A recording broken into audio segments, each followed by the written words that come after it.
Hello, and welcome to another ohmTown Daily News Show. I am Mayor Watt. ohmTown is ohmTown.com. I stream here on Twitch. If you're in my chat or you're watching this via YouTube or listening to this via the podcast, thank you very much for coming. Please come over to either YouTube or to Twitch or even Twitter. I only announce there that I'm doing a show, and even that's sporadic, mainly because I'm consuming a lot of information via the ohmTown.com site. It's a news aggregator that funnels a bunch of information, articles from around the internet into ohmTown's shows. Little channels, little communities, like create news, education, entertainment, social, and technology. And within them are basically niche subjects. Like Smack Talk, which is about talking about Apple, and Steampunkology, which is about the steampunk community and the world of steampunk, and maybe you can call it a multiverse of steampunk. There's even various iterations of it that focus on timelines, a particular time. The Word and Technology focuses on a particular subject of tech. It's a show that I want to bring to Twitch, but I just haven't done it yet. Only so many hours in the day, and I'd like to spend more time on Twitch, but I just can't right now.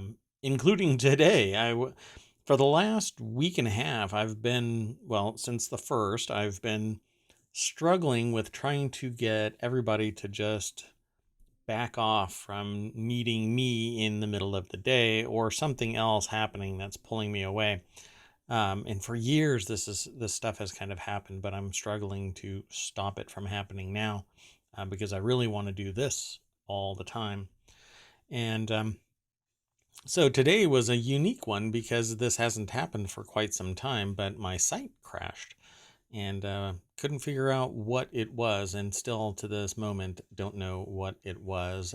But all of a sudden, all of the resources at ohmTown hit the wall, and the site was brought down for about an hour, and nobody can figure out exactly what it was. So I'm just going to move on past this and talk about today's news. I've made promises that I wasn't going to talk about certain things, and I continue. I will not talk about those things, but I will talk about the news that gets aggregated.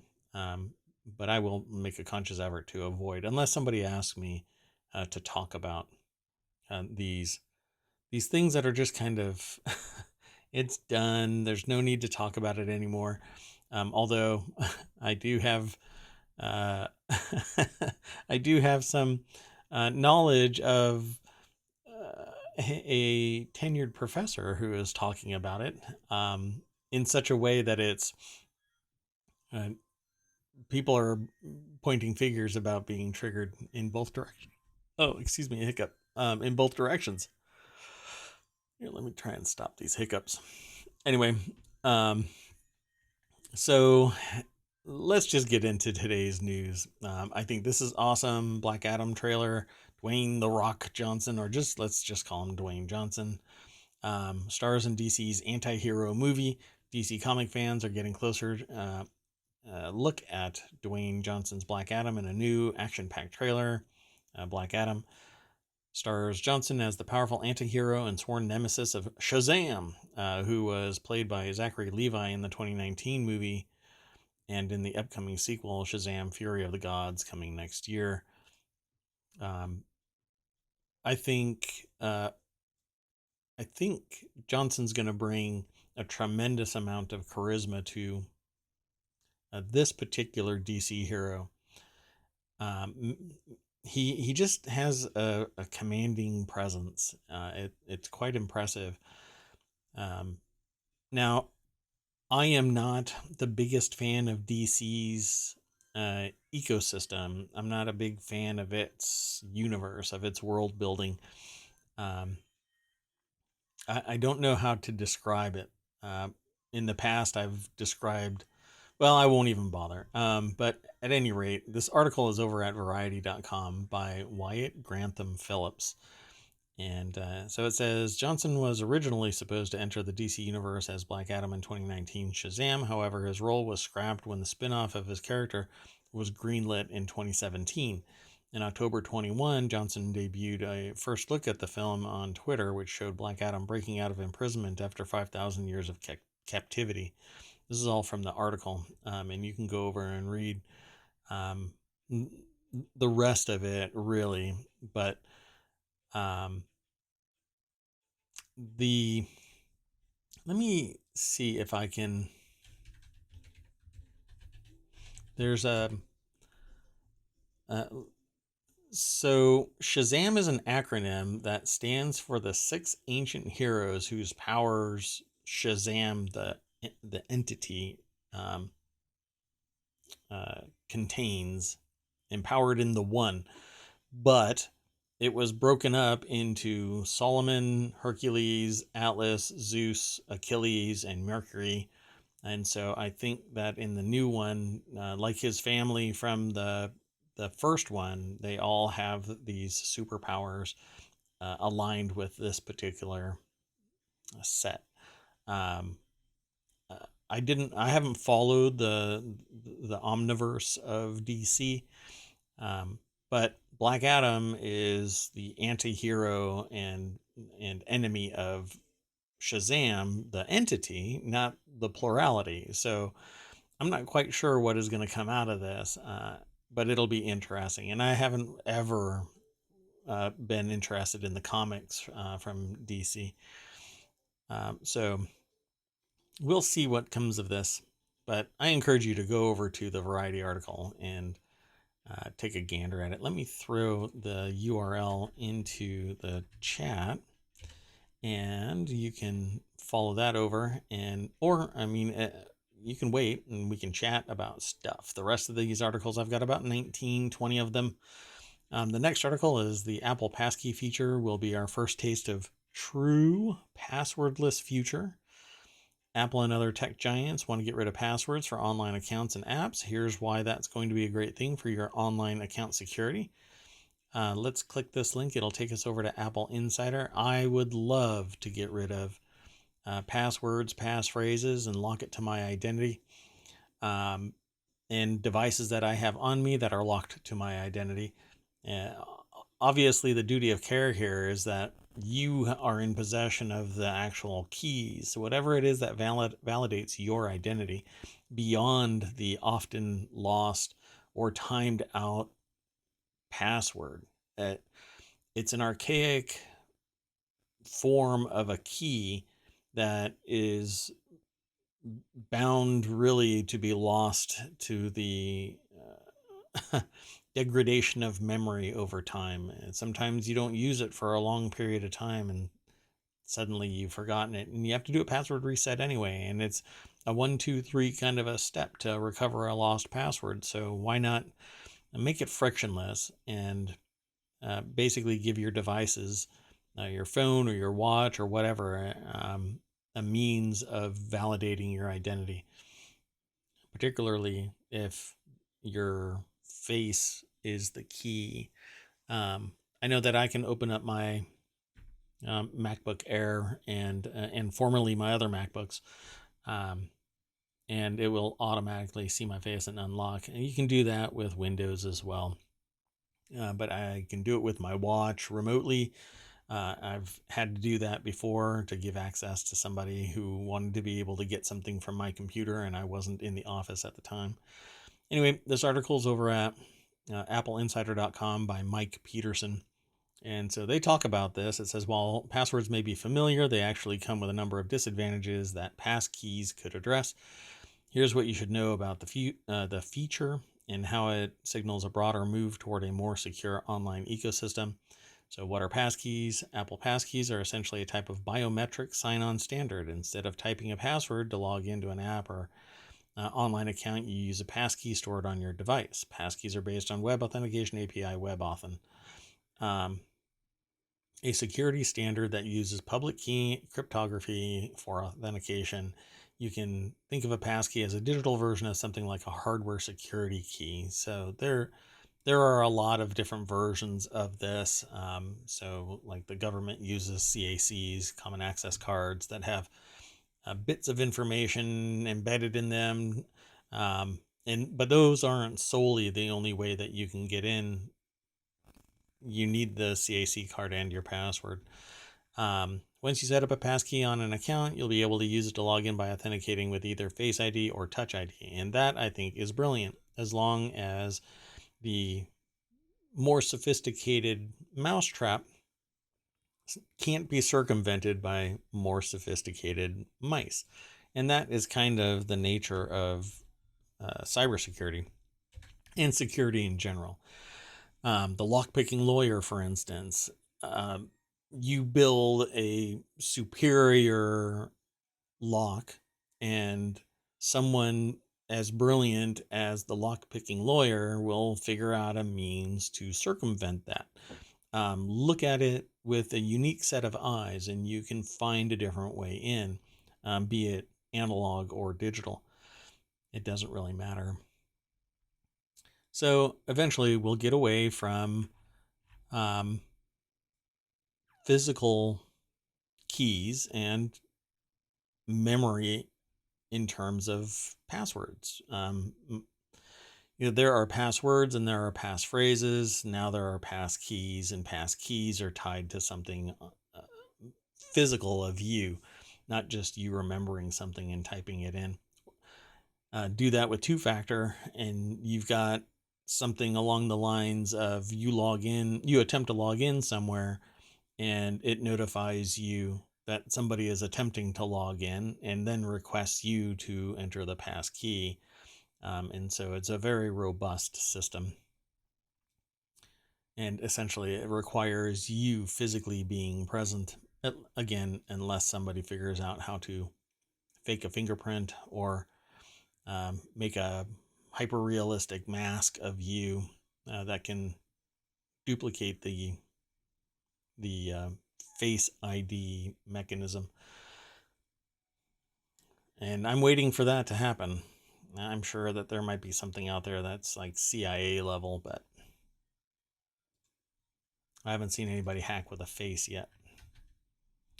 The next article is over in the Tabletop Nights section. Town Building Sandbox RPG Pixelshire announced for 2024 on Nintendo Switch, Xbox One, Xbox Series XS, and X and S, and PlayStation 4, PlayStation 5, and finally PC. I am not a console gamer. I hardly ever touch the Nintendo Switch. I have one, but others use it, not me. So, developer Kappa Bits has also announced that the game will be coming to early access in 2023. So now we're announcing a year and a half out. Let's go over to rpgsite.net.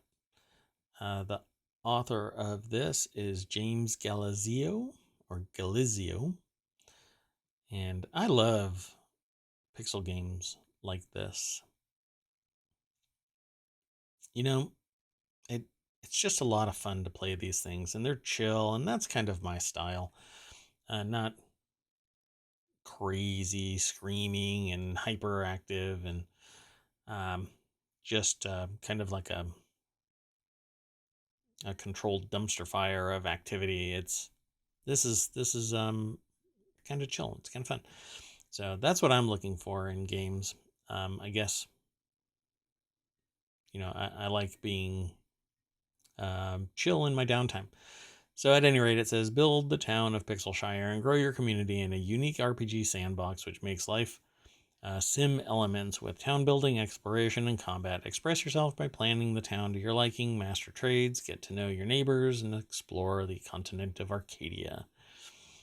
I am a real big fan, though, of MMORPGs, and if you could make a Pixelshire kind of game that's an MMO, where it's always, it's not limited in size, but you can still take over territory in a combat environment, and have kind of like a more chill PvP kind of environment.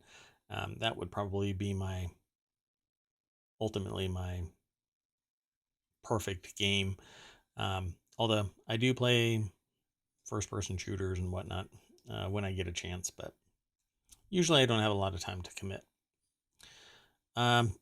Okay, so let's go on to the next article, and that is in the Hatch Ideas channel. This is the Fed GDP tracker, shows the economy could be on the brink of a recession. The Atlanta Fed's GDP Now tracker is now pointing to an annualized gain of just 0.9% for the second quarter. So the Atlanta Federal Reserve GDP Now tracker is now pointing to an annualized gain of just 0.9% for the second quarter, down from estimated 1.3. This is a pretty dramatic downturn, which I continue to suggest that we will end up in recession by November of this year, and it will last about 2.5 years. That is my estimation, based on some random data that I've been looking at, and really it's just an educated guess. It's not something that I could substantiate with statistics. So again, it's opinion. And most of this is, in fact, historical numbers change as more data comes out of historical analysis and reanalysis, and again, reanalysis. There is a data point that I utilize in time that has changed so often that I no longer even require that data point from history, because it has changed so much that it just stopped mattering. As long as the people do the due diligence necessary to find the number, I don't care where it's sourced from. Anyway, the first quarter result is down 1.5%. A second consecutive quarter of negative growth meets a rule of thumb definition for recession, and the National Bureau of Economic Research, the official arbiter of such, says the recession can include 2 straight negative GDP prints, but that's not necessarily the case. So if it declines, again, it will end up, we will be around November, and we will be in recession, formally be in recession. And I think that it's largely profiteering. Somebody caught wind, the producers, the people that are at the very entry level of all of the goods, that own a great deal of it, know that there is a ton of money in the system. It's all already filtering up to the top. And the middle class is being crushed by the burdens that we've all got. The problem is that corporations are getting bailed out, but the middle class, I've said this in a previous show, that the middle class is the mitochondria of the cell that is the economy of a country. And without them, the middle class being solvent, to a great extent, there is no buying power. People just stick it away, and that impacts the entire performance. The only thing that continues to grow, and that's because they have the ability to sell industrial goods to foreign countries, are mega corporations and the defense sector. And so there'll always be a massive amount of capital into the system. The only problem is that is a pretty pretty expansive vertical. I mean, it's a few companies with a large employee base, but it's all a silo of wealth going from foreign countries and the federal government up to those individuals, and not to the average Joe, not in any substantial amount. We're getting salaries and stuff, but we're not getting millions. So it says personal consumption expenditures, a measure of consumer spending that is responsible for nearly 70% of gross domestic product, saw a cut to a 3.7 gain from a previous 4.4%. Also, real gross private domestic investment now is expected to shave 8.5% off growth from the previous 8.3. So that's what I had just said is what this little paragraph says. Personal consumption expenditures, a measure of consumer spending that is responsible for nearly 70% of gross domestic product, right? The rest is everything else, industrial goods and stuff. This is a very bad time for people to be profiteering off of the invasion of Ukraine by Russia and poor weather and bad crop yield. I mean, it's just pure greedflation, and it's going to hamper long-term viability. It's going to take the middle class and smush it down a little bit, distancing itself from the upper class, and those in the lower level of upper class are going to get smushed down with them. So, like I said in the previous episode, if you think that there is a problem now, just wait. And this is the Federal Reserve Chairman Jerome Powell, apparently not liking the small ice cream that he's about to be handed. Okay, anyway, the next article is over in the Reality Hacker section of ohmTown. That's where it was aggregated to, but it's coming from Road to VR. Hands-on, the Loomis prototype AR glasses are smaller and better than ever. Loomis's latest waveguide, dubbed Maximus, is now even more compact thanks to 2D image expansion. With impressive image quality and a more compact optical engine, the company is poised to have a leading display solution for truly glasses-sized AR. Please, Apple, buy them. So this is an article by Ben Lang over at Road to VR, and they're wearing these Loomis prototypes. And these are the kind of glasses that I would wear if they were augmented reality. And in time, even the things that are currently obstructing the field of view, the geometry can be changed in time so that it is hidden, literally hidden inside the frames. But it comes with time, and this is a prototype. So once the geometry gets fixed, the physics falls in line. Loomis's latest waveguide, dubbed Maximus. Okay, so it's been touting its Maximus waveguide as far back as 2017, according to this article by Ben Lang over at Road to VR. If you want to learn more about this, then go over to Road to VR. Follow the road from ohmTown over to Road to VR, and then come on back and talk with me about this. I cannot wait until we have glasses that are augmented reality and afford us the ability to just walk around and consume data, obtain information, actionable information, while we are just walking wherever we want to walk. If I am tethered to a battery, fine, I'll take that if I can be an early adopter of this. But I want truly wireless. But it's all about the power density of the power supply. That's probably going to come with solid state batteries, moving away from lithium ion batteries. But it says, actually looking through the prototype glasses, you can see a reasonably wide 50-degree field of view. More importantly, an impressively uniform image, both in color and clarity. And really what this comes down to is if you have the ability to lock something in AR into three-dimensional space in the real world, and your devices have the ability to communicate with these things, these beacons essentially, then you don't really need a wide field of view. You just, and wider is better, obviously, and nobody will ever say that, hey, what's better is a narrower field of view for VR or AR. But wider is always better. But even now with a 50-degree field of view, as long as you are looking at the relative location of the beacon, you could also have something pointing towards that direction saying, hey, there's a beacon over there, if you're in the AR world. What I really want is the ability to just put on glasses and have multiple displays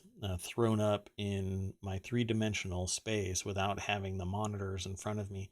I'm Yeah, if I need something that's higher resolution, higher quality than what might be offered, then I'll use a monitor, but I would prefer having nothing on my desk except being my glasses. Just take my glasses, put them on. That'll pull me right into the cyberpunk world that I grew up with when I was younger. I used to play Cyberpunk, then became Cyberpunk 2020. Now I'm past that time frame, and I still don't have cybernetic limbs, and I don't have my cyber deck, and I have all of this analog stuff in front of me. What I want is true wireless AR glasses, so that I can still be immersed in the real world, but I can see my monitors in AR space, just hovering there. At 60 hertz, I'd be happy with a 35-inch display in front of me, or like what I've got now. I used to have 5 monitors. Now I'm down to 3. I was feeling kind of trapped behind these monitors. It was really rough. Anyway, this will be coming. I really hope that it comes sooner than later. And it says, for Loomis's part, the company says it's been working closely with several so-called Tier 1 technology companies, a category which would include Facebook, Apple, Google, and others. For years now, Loomis expects to see the first major consumer product incorporating its waveguide solution in 2024. So this is all fundamental science, and good luck to them. I hope that I get a chance to utilize this kind of technology. Okay, so let's continue on to the next. We're about a third of the way through today's news. And this next article is in the band to bezel category, which is about timekeeping. I am a big fan of the Apple Watch. I have a couple of mechanical watches, or I should say conventional watches, but nothing that I normally talk about, particularly in this price range. After successful sales for all of the major houses in Geneva and Hong Kong last month, all eyes are now on New York, where Christie's, Phillips, and Sotheby's will be host to a live auction at their Big Apple headquarters over the next week. So lot 24 at Phillips, and they actually end up talking about all of it, but let me click the link and it'll take us over to Hodinkee. An article by Logan Baker, and as usual, the photography is always phenomenal. Sometimes I think that they're renders, but I don't think that anybody would render like a little scrap of the leather strap hanging down a little bit. That's a little bit too natural. So this is got to be a natural. Anyway, auctions is the section, and New York summer auctions are here. These are the top lots to watch at Christie's, Phillips, and Sotheby's. Summer bidding had me a blast. Summer bidding happened so fast. That's their little subtitle. So they talk about each of these locations. All 3 of the leading houses have put together deeply impressive catalogs, over 125 lots each. And it's worth noting that although Christie's and Sotheby's has consistently hosted live auctions this month, they're joined for the first time by Phillips, who are hosting their inaugural New York summer sale this weekend. So Christie's important watches of exceptional provenance, featuring the Kairos Collection Part 3. It's June 8th through the 9th. So today and tomorrow. If you're listening to this now, then you have a chance, but by the time I post this, you'll only have tomorrow if you even pick up my podcast or watch it over on YouTube. It'll be there tonight. Lot 64, a very special split seconds chronograph. So the last watch, let's see if it's a run of 10 pieces for a price between $300,000 and $500,000, $300,000 and $500,000. Lot 94 is a fresh to market Rolex reference 6263 Paul Newman Mark 1 Oyster, Sato, Cosmograph, Daytona. And it's somewhere around $600 to $1 million. Lot 111 is a remarkable red dot. Let's see, an extremely uncommon example of a Patek Philippe. I think it's Patek. Philippe's reference 3448 perpetual calendar features an unexpected aperture between 3 and 4 o'clock that's filled with a bright red enamel. So why? The proverbial red dot seen here is an early example of a leap year indication. There you go. So how much is it? 800 to 1.6 million for a watch, folks. Lot 120, a watch that inspired history. That one's going to go somewhere between 200,000 and 400,000. Honorable mentions, they have a whole list of them. And they go into greater detail for each of these watches. And I'm not going to show them all. I encourage you to go, I like this one. This one's really nice. Although it has a date window, it's not your traditional window. It's actually not a date window. What am I saying? Interesting. That's really interesting. Okay. And this one, is this the same watch? Yeah, this is the same watch. Shows all the mechanical gearworks behind it. And this is one of those unique ones where they have all, again, I'll say it again. They all have the same framework, the same parts. It's always a unique design though. And I love this one. So this one's really neat. It's got a skeletonized case back, and it has a lot of dimensionality to it. Some watches are flat, even though you can see the gearworks, it's flat. But this, you can actually see. It's almost like a pool. You could just dive into it and swim around. It's so deep. It's really nice. I love it. Anyway, you can go over to Hodinkee and check it all out. I will scroll up to the top and just keep that link there in the show notes so that you can go and check it out on your own if you're interested in watches. And I'm interested in them too, but I'll never buy any of these watches. The next article is in the Continuity Report channel. Stranger Things 4 is already Netflix's number 3 most popular TV season ever among English language titles. I would agree. Yeah, that makes sense. The May 27th debut of the first 7 episodes of Stranger Things Season 4 marked Netflix's biggest premiere weekend ever, drawing in 287 million hours viewed in just 3 days. I'd love that. That would make me pretty darn popular, huh? But no, I don't have that. So be sure to follow me here on Twitch. And if you're watching this over on YouTube, like and follow me there. And if you are subscribing to me over on Apple Podcasts, I'm over on Google Play Podcasts. You can get me at Spotify as well. I'm pretty much all over the place. So keep in touch. Anyway, let's click this link. It takes us over to Variety.com. And Salome Hailu is the author of this article talking about Stranger Things 4. I binge watched that from beginning to end in, I think, maybe 2 days. Happened to land perfectly so that I could just sit there and grind away at this. And I loved it. It was fast. It was, to me, it wasn't marred with plot holes other than the fact that there's, questionable physics. But it's a supernatural movie or show, so you can't really fault it. I suspend disbelief pretty well, unless I'm dragging some show into the Continuity Report, and then I will probably kick its butt, nitpicking every little bit that I can because it's more entertaining that way. Anyway, it's kind of like a roast. At any rate, it says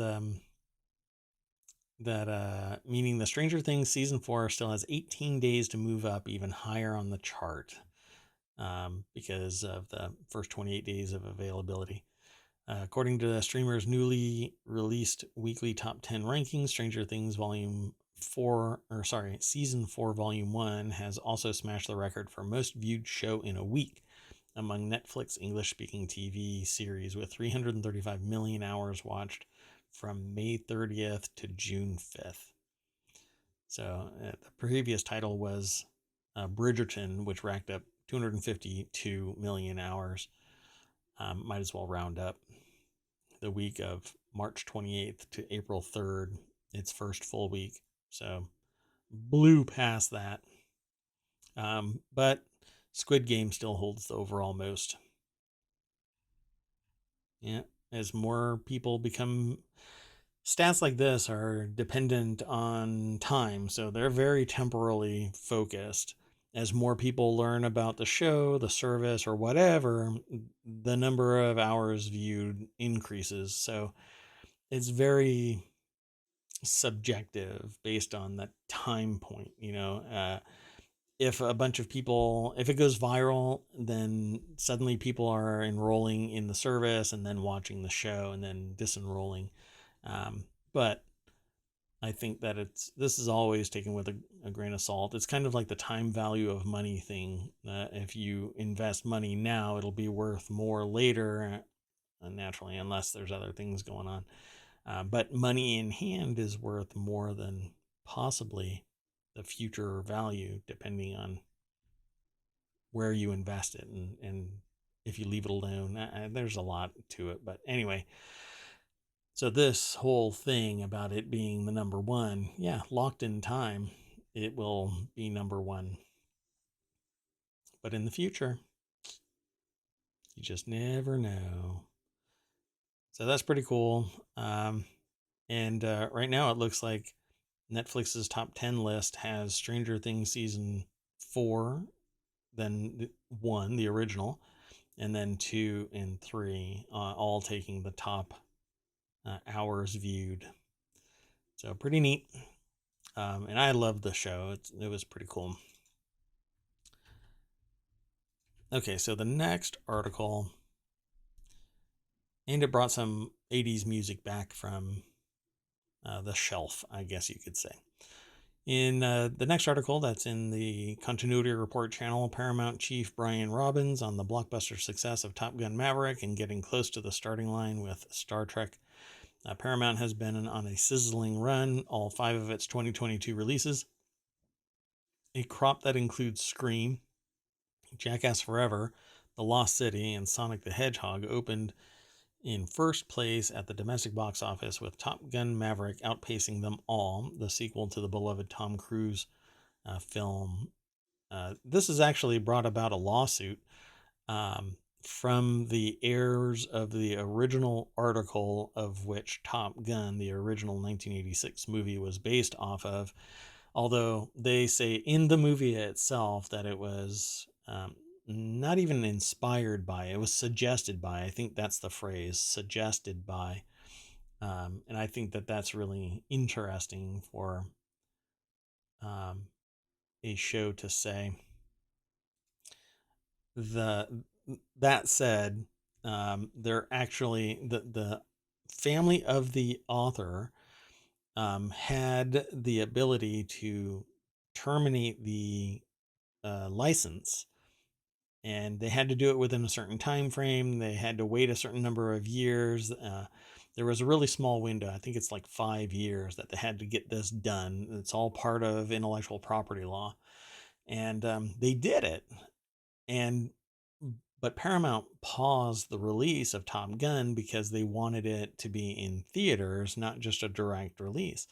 Well, now they were notified of the termination. They didn't renew the license, and they had right of first refusal, which is something that I require when somebody buys intellectual property from me. I want right of first refusal. So if they don't bring it to market, I want to be able to buy it back, either at some negotiated rate or whatever the terms might be at the time that the contract is written. And so they didn't do it. And I don't, maybe it's not even enforceable, but the way that I have it written. We'll see. But in this particular thing, they actually notified Paramount, and Paramount didn't follow up, and now it's in litigation. So we'll see what happens. I suspect that there will be a lot of arguing about it. I would love for that to be streamed because I'm very interested in intellectual property, business law, not so much other things. And I just recently went through a pre-law program, paralegal program is what it amounts to, and I'm considering going into another program right now to get a master's in law. Because I don't want to go to law school in particular, like focused. It's it's a lot. And I'm not 22, if you didn't notice. At any rate, this article about Paramount and their blockbuster success is written by Brent Lang, and it says, Brian Robbins, who took over as head of the film studio in September, says its recent track record reaffirms the value of releasing blockbuster movies in theaters before debuting them on streaming or home entertainment, and he argues that the box office performance is partly due to a new approach that has been seen by the studio becoming more collaborative with corporate cousins such as CBS, MTV, and Nickelodeon. Interesting. So why was Top Gun Maverick successful? The author says, I'd be lying if they knew that Top Gun was going to open to 160 million and break all the records that it did. There was a lot of pent-up nostalgia for the movie, but our team was also able to do what a lot of people didn't think that they'd be able to do, which is bring the under 35 audience to this movie. Well, I don't know. And what's interesting about Top Gun Maverick versus Top Gun is in Top Gun, the original, you didn't know who the enemy, quote unquote, was. But apparently in Top Gun Maverick, I haven't seen it yet. I don't go to movie theaters anymore. I got a home theater, so I'll watch it at home. And so it's already on pre-order, and I'm waiting for it. But suffice it to say that now the enemy is known in Top Gun Maverick. I don't know if that plays a role in it or not. One person that I read some articles from, and I've heard from somebody else, is that because now they know who it is, it's more interesting. It's Russia, just to let you know. And they're not necessarily, but this was actually 4 years ago that this was first created. It just didn't, it got paused because of the pandemic. So at any rate, this is going to be a big movie, a big blockbuster movie that's going to have legs. It's going to continue. It's all modern filming. It's got a few people that are still, it's got a spectrum of ages that are in the movie itself. So of course it's going to appeal to a broad spectrum of people. And people are always curious and love a good action movie. That's why Mission Impossible movies are so great. People love the Mission Impossible movies. This next article is in the Hatch Ideas channel. Bill Gates just released his 5-book reading list for the summer, and this is what's on it. I'm just going to go straight over to the article at Business Insider. It's written by Sarah Jackson. And let's see here. It says, the 5 books tackle matters like gender equality, political polarization, and more. And let's see, here are the books. So the 5 books are The Power by Naomi Alderman, and Why We're Polarized by Ezra Klein, The Lincoln Highway by Amor Towles, The Ministry for the Future by Kim Stanley Robinson, and How the World Really Works by Vaclav Smil. The Science Behind How We Got Here and Where We're Going, How the World Really Works. So it says the book goes into this last one, and that's the only one that I'm really going to That's the only one I'm going to talk about from the list. You can go over to Business Insider and follow the link through ohmTown to get there. This book goes into depth on several fundamental forces of our modern world, including matters like energy production and globalization. And Gates says in the quote that's in this article, if you want a brief but thorough education in numeric thinking about many of the fundamental forces that shape human life, this is the book to read. So I haven't read this yet, but it says the author of Numbers Don't Lie. Okay, that's it for that article, but I've got about 6 more. This next article is in the Warcrafters channel, and it's about Diablo Immortal. Diablo Immortal microtransactions have sparked a brutal backlash. There was somebody did a report on this and said that it takes $110,000 to max out your Diablo Immortal toon character. It says it's less than a week since Diablo Immortal launched on mobile devices and PC in open beta, and the game is already facing a furious backlash from players over its in-game purchases. And basically, you just keep on purchasing to get ahead. Sorry for the long snippet. Normally, my articles are truncated, and I'll have to follow up as to why this is on this one. PCGamer.com is the source of the article, and Andy Chalk is the author. It says, the aggressive push to sell in-game items is not going over well on Reddit or Metacritic. And probably quite a few other people. In my career, I have found that if there is one person that is screaming about something loudly, there are quite a few others that are mumbling their position under the surface. And it says, to be clear, none of this stuff is absolutely essential.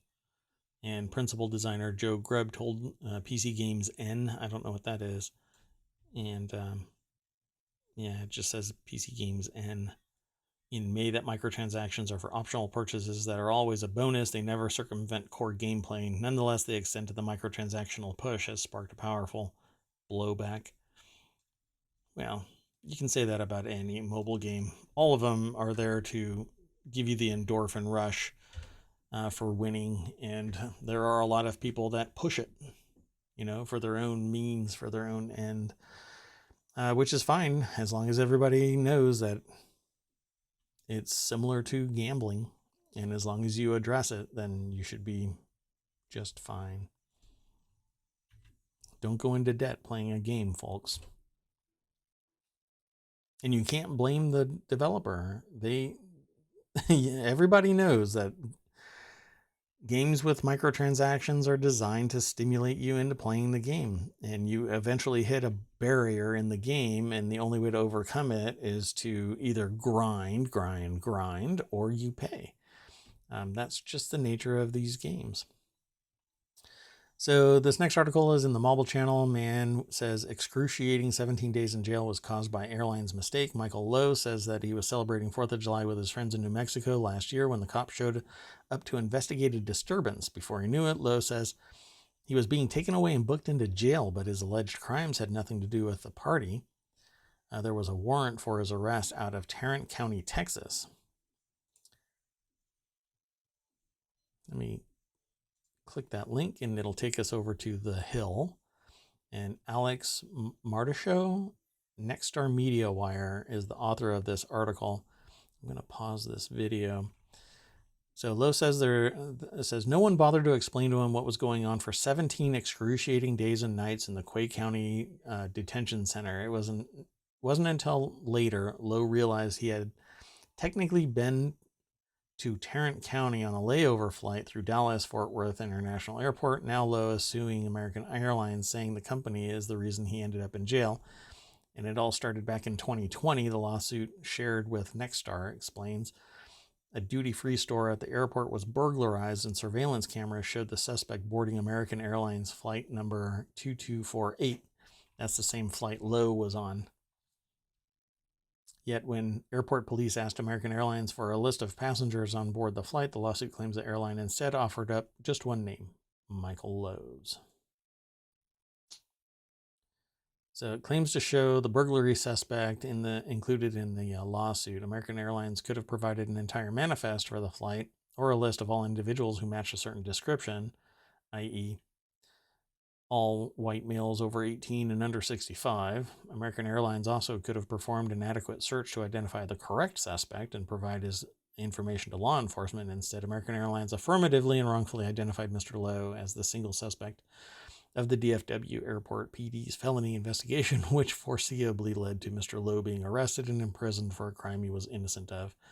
And that's the horrible part of it.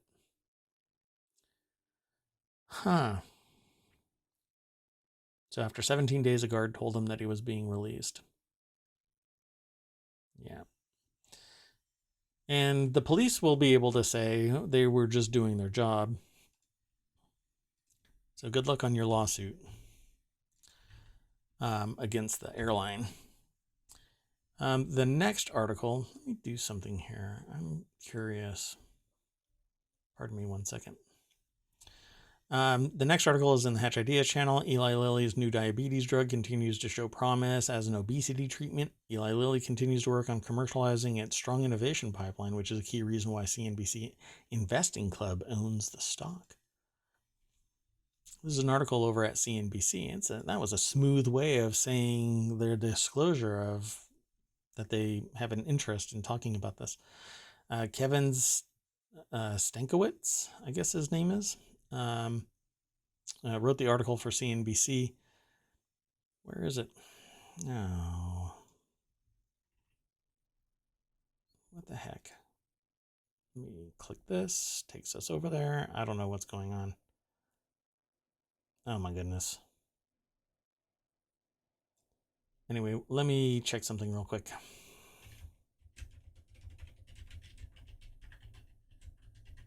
Sorry for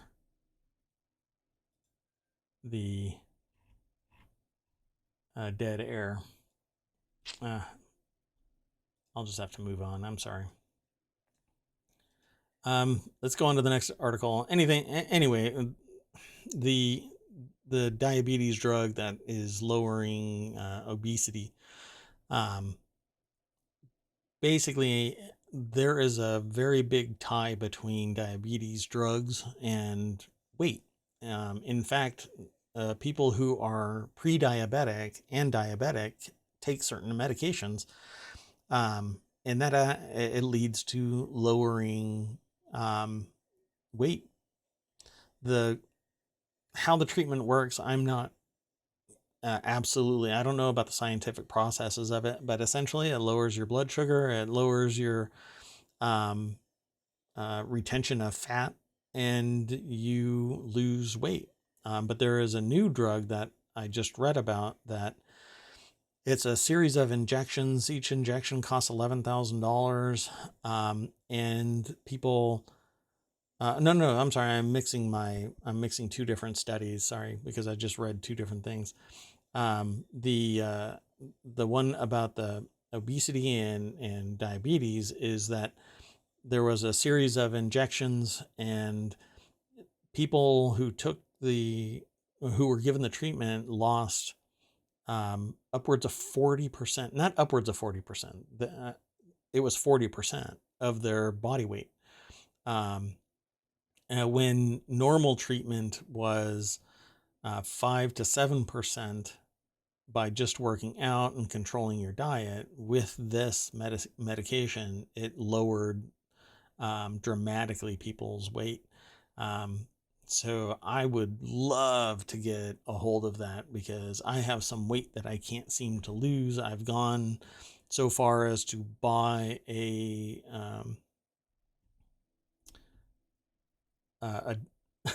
tonal. So I'm getting a device that I can bolt to my wall and work out regularly because I don't go to the gym anymore and I'm working from home, and so I'm not getting that side effect of being forced to walk around in an office.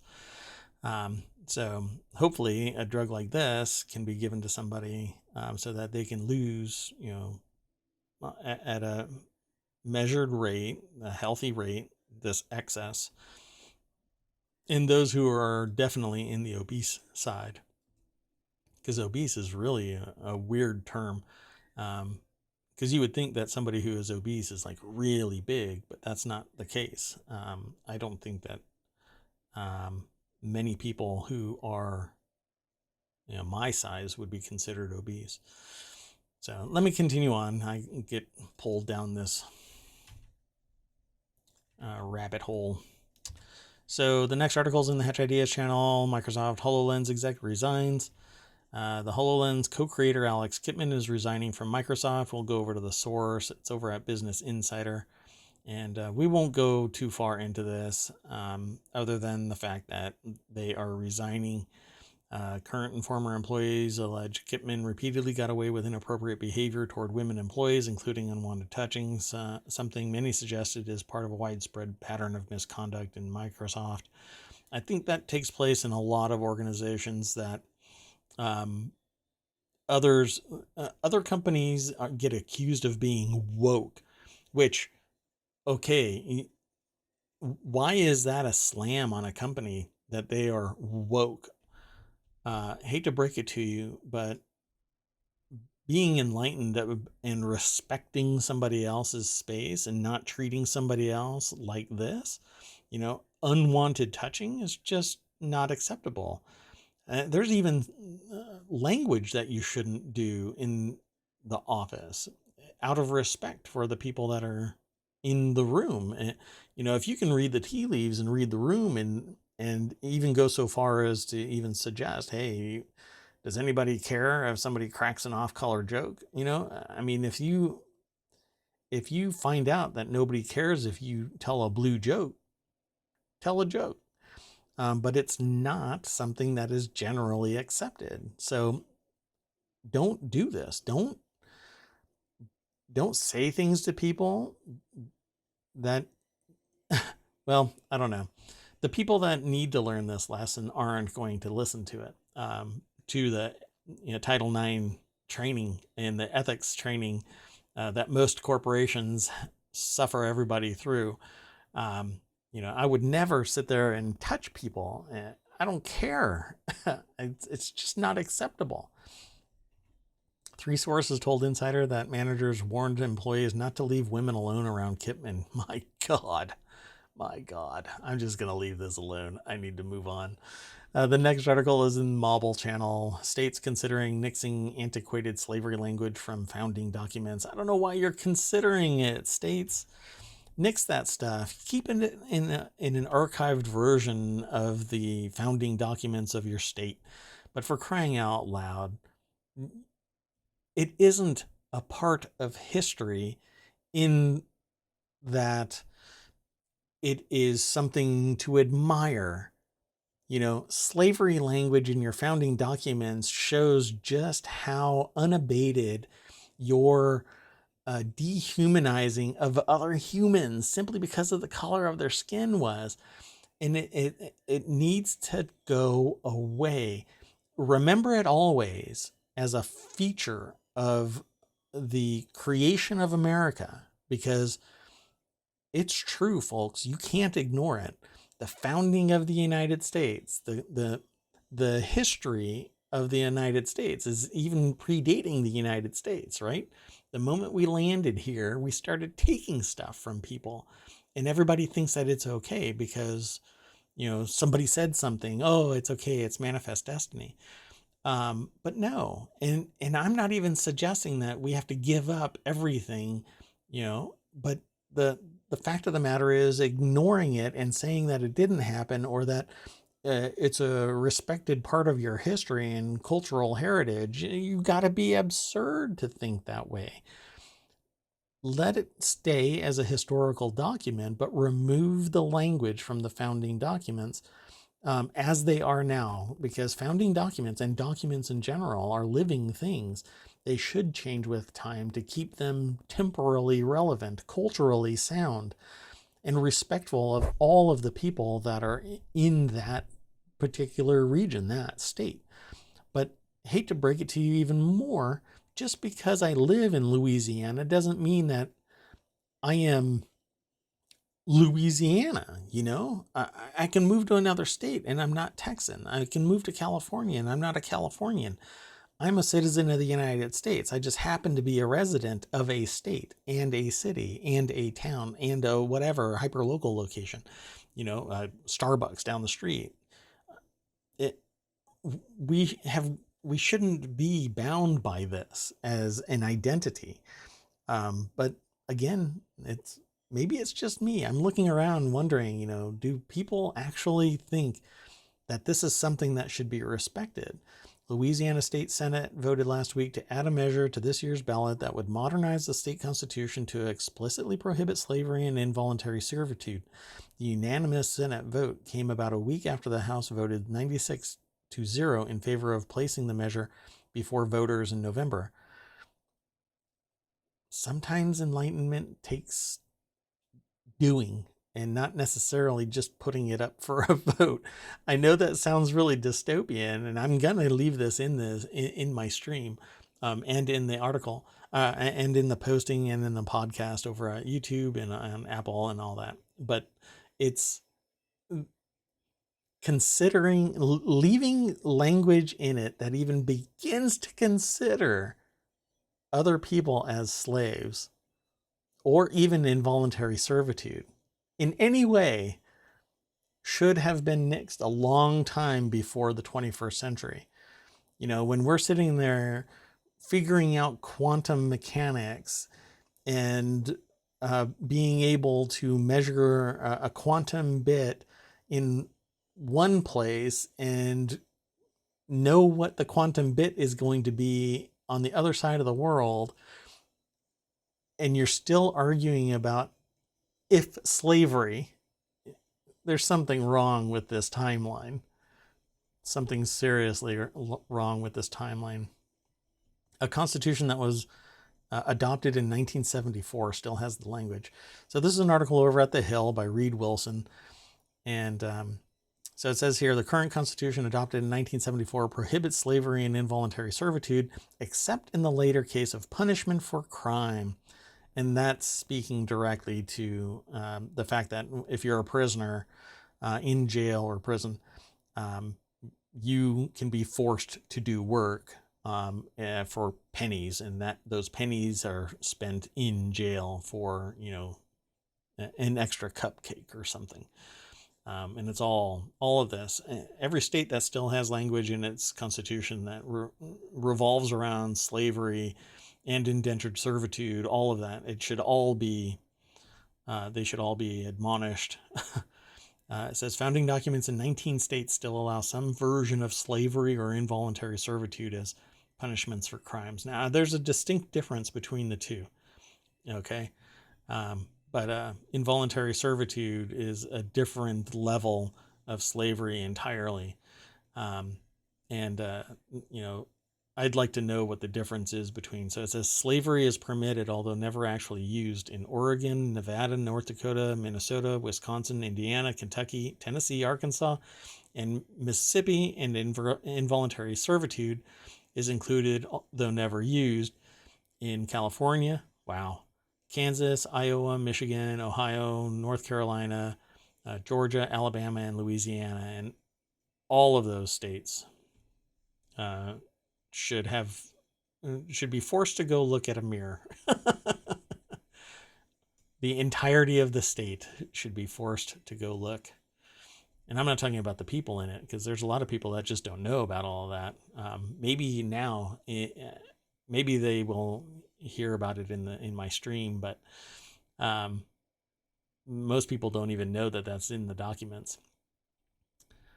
But that's what shining the light is. You got to shine that light and watch all the cockroaches run. Okay, so the next article is over in The Word in Tech. TikTok launches custom avatars to rival Snapchat's Bitmoji and Apple Memoji. TikTok is launching a new feature that lets users turn themselves into custom animated avatars in the style of Apple's Memoji, Snapchat's Bitmoji, and Meta's avatars. The feature is rolling out globally today and is accessible from the app's camera alongside TikTok's various other effects. I would love to know if both the on-camera image and the avatar is being recorded somewhere separately. Because we can do that. You swipe a credit card and I can make a copy of it. One goes in one direction, one goes through processing. That's absolutely doable. And so even recording something, streaming something, I can split my camera so that one side is unadulterated and the other side is an emoji. Curious about that in the context of TikTok. Okay, so this article is over at The Verge, and it is written by James Vincent. And that's really the nuts and bolts of that article. So if you want to know more about it, then follow the link over to The Verge and go through ohmTown, please. And since this is the end of today's show, I'm going to take you back to the front page and we're going to watch the page refresh. And if all goes well, the error was corrected. And be sure to follow over on Twitch and on YouTube and on Apple Podcasts and Google. I'm over there, and Spotify, and pretty much everywhere else. So let me know if you want ohmTown to be hosted somewhere else, and I will make it so. And again, the front page is always updating. Thanks for coming, and I'll see you tomorrow. I'm guessing 11 o'clock. Today we had a technical problem which forced me to do it today at 2 or 1 o'clock. But I'm trying to get back on track at 11. So I'll see you tomorrow. Thanks. Bye-bye.